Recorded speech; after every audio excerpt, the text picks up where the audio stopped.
शुरू करो, डालो बुनियाद, घर महल नजर आएगा।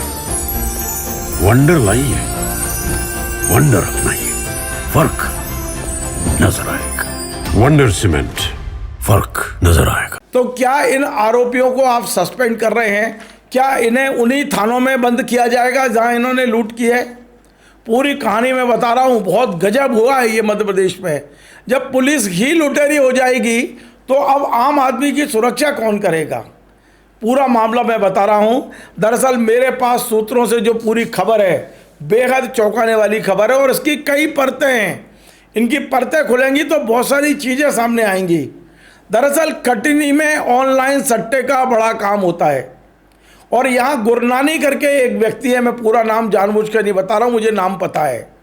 वो महाराष्ट्र के जालना में पूरा ऑनलाइन सट्टे का काम फैलाया हुआ है और उसका पैसा वहाँ से आता जाता रहता है और ये पैसा हवाला के जरिए भेजा जाता है, यानी कि कुछ लोग रहते हैं जो ले जाते हैं लाते हैं।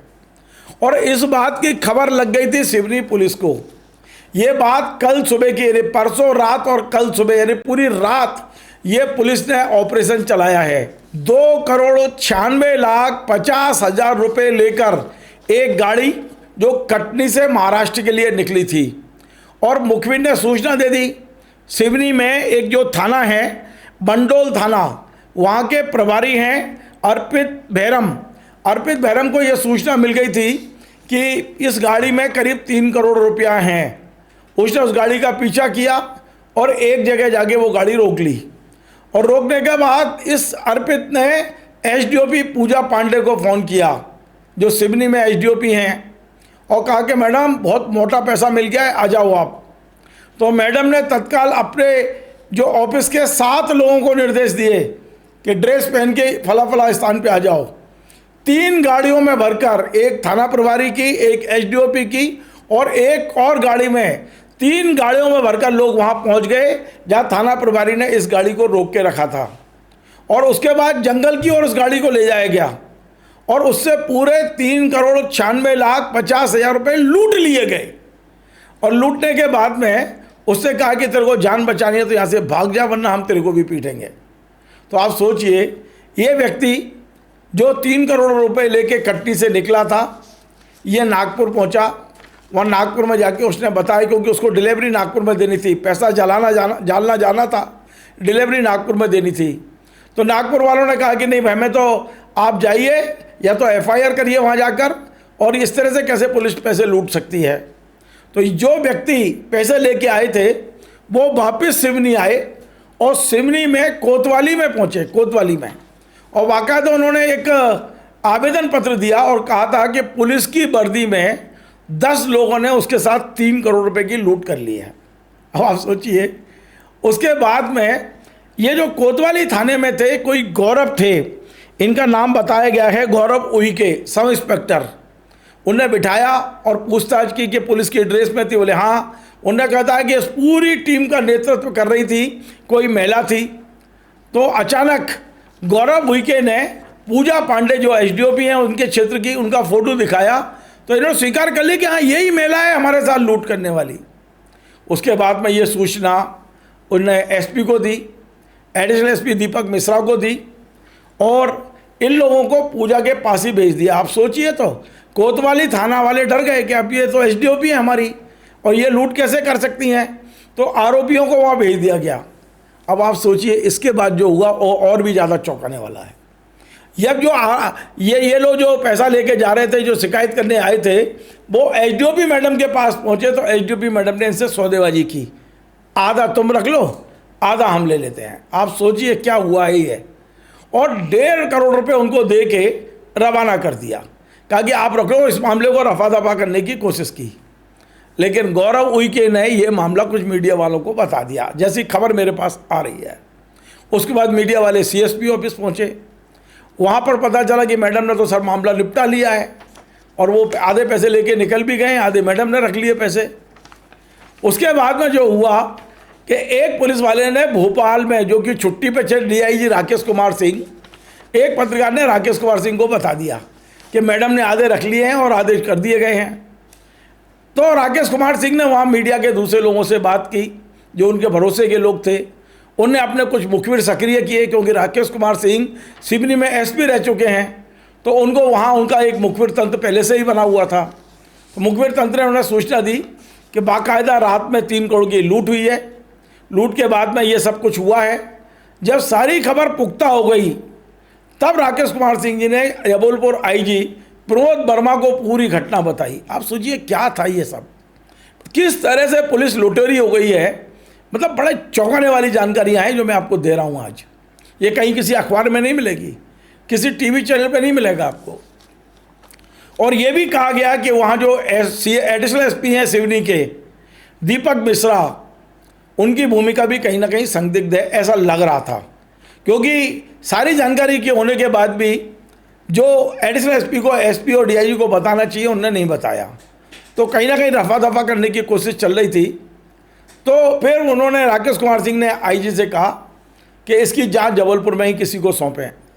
आईजी ने देर रात, मतलब ये शाम की बात है, कल देर रात आईजी ने जिन 9 लोगों को सस्पेंड किया है उसमें बंडोल थाना प्रभारी अर्पित बहरम को सस्पेंड कर दिया है, और वहीं बंडोल के ही एक थाने में एक आरक्षक हैं नीरज राजपूत, उन्हें भी सस्पेंड किया है।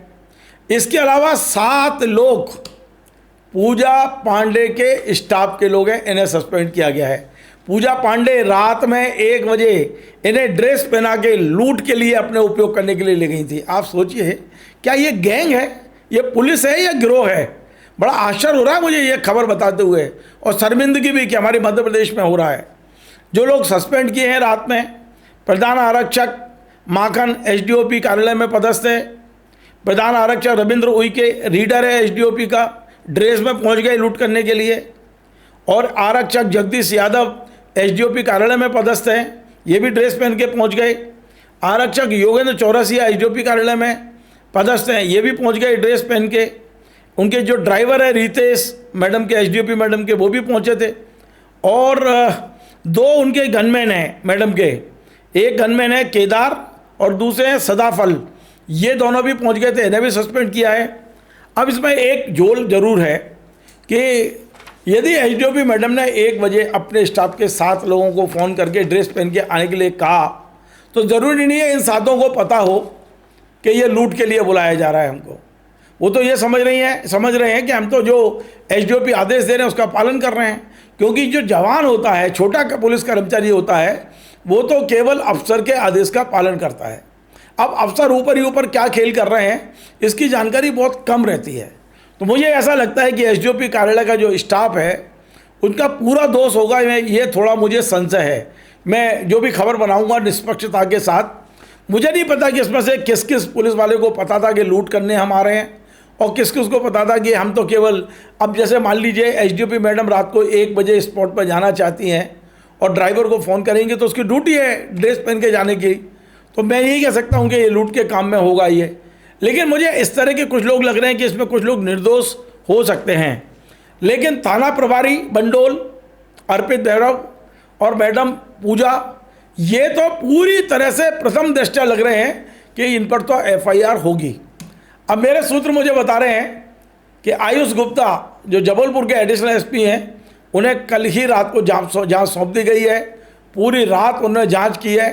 आज सुबह की रिपोर्ट यह है कि आधी से ज़्यादा उनकी जांच हो चुकी है, और आज दोपहर तक या आज शाम तक मुझे लगता है कि वे अपने जांच के बिंदु आईजी को देंगे।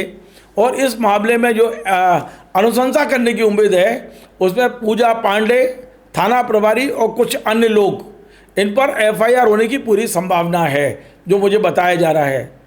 इस कहानी में एक पेज और है। वो पेज क्या है वो भी समझ लीजिए। सिवनी को सिवनी एसपी नहीं चला रहे हैं, सिवनी को डीआईजी नहीं चला रहे हैं, सिवनी को आईजी नहीं चला रहे हैं। मैं बड़ी गारंटी से कह रहा हूँ यहाँ बैठ के। सिवनी को चला रहा है एक ऐसा व्यक्ति जिसका तबादला हो गया है और वो वहीं कुंडली मार के बैठे हैं। उनका नाम है एडिशनल एसपी शर्मा, गुरुदत्त शर्मा नाम बताया गया है। इनका तबादला मुख्यमंत्री ने स्वयं किया है, लेकिन ये ना तो आज तक कोर्ट से स्टे मिला है, इसके बाद भी वे बंगले में जमे बैठे हैं, मेडिकल भेज दिया है उनने। और तो और मतलब आप सोचिए, उनके तबादले को जून में तबादला हुआ, जुलाई, अगस्त, सितंबर, अक्टूबर, 4 महीने से ना केवल बंगले में जमे बैठे हैं बल्कि 2 गनमैन उन्हें दे रखे हैं, उन्हें सरकार पुलिस की गाड़ी दे रखी है, उन्हें अर्दली दे रखा है। तो ये कैसे दिया गया है? हमें यह बताया गया है कि ये पूरा जिला गुरुदत्त शर्मा जी के ही मार्गदर्शन में आज भी काम कर रहा है। मुझे पूरी जानकारी नहीं है, लेकिन जो सूत्र बता रहे हैं कि अब सीडीआर निकालने की तैयारी है कि पिछले जून से लेके अभी तक गुरुदत्त शर्मा किन किन पुलिस अधिकारियों को क्या क्या निर्देश देते रहे हैं। और वो ये भी कह रहे हैं कि बस कुछ दिन में मेरा स्टे आने वाला है, एडिशनल एसपी के चार्ज में आ जाऊंगा मैं। तो पुलिस वाले डरे हुए हैं वहाँ के, जो चर्चाएं हैं सिवनी में। तो गुरुदत्त शर्मा की भूमिका की भी अब जांच हो रही है, वो गोपनीय तरीके से हो रही है जांच कि उनकी क्या इस लूट में उनकी भूमिका कितनी है, नहीं है। क्योंकि ये तो हर वहाँ का एक एक बच्चा बता रहा है कि ट्रांसफ़र के बाद भी वे वहीं बैठ के पुलिस वालों को निर्देश देते हैं, पुलिस वालों की सारी सुविधाएं भोग रहे हैं। ड्राइवर है सरकारी, आप सोचिए, पुलिस का ड्राइवर, पुलिस की गाड़ी, पुलिस के अर्दली, पुलिस के गनमैन, सारी सुविधाएं किस हैसियत से इन्हें मिल रही है, ये कोई बताएगा क्या? एसपी सिवनी बताएंगे क्या? तो ये तमाम सारी बड़ी खबर है, बहुत बड़ा मामला है। अब कब एफआईआर होगी मैं इंतजार करूंगा। और एक और मामला, वो मामला है कटनी में ऑनलाइन सट्टे का। ये जो मैंने नाम बताया गुरुनानी, ये भी टारगेट पे आ चुका है। ये व्यक्ति का भी ये जो पैसा मिला है बहुत, यदि इसकी जांच होगी तो ऑनलाइन सट्टे का एक बड़ा नेक्सस पुलिस को मिल सकता है। अब ये देखना है कि पुलिस वाले इसकी जांच करते हैं या रफा दफा करते हैं। आपको हमारा ये कार्यक्रम पसंद आए, आप इसे शेयर करें, लाइक करें, कमेंट करें। आपसे बार बार निवेदन है, हमारे इस चैनल को सब्सक्राइब अवश्य करें। धन्यवाद। Join the next be the best, Bundelkhand का सबसे विशाल और आधुनिक विश्वविद्यालय ज्ञानवीर यूनिवर्सिटी। ये सिर्फ एक यूनिवर्सिटी नहीं, ये है आपके सपनों का लॉन्च पैड। यहाँ मिले आपको smart classrooms, modern campus, updated labs और एक्सपीरियंस्ड फैकल्टी। हर स्टूडेंट को मिलता है कॉन्फिडेंस, ग्रोथ और एक ब्राइट करियर का प्रॉमिस। नए सेशन के लिए एडमिशन ओपन है, तो इंतजार कैसा? आज ही कांटेक्ट कीजिए।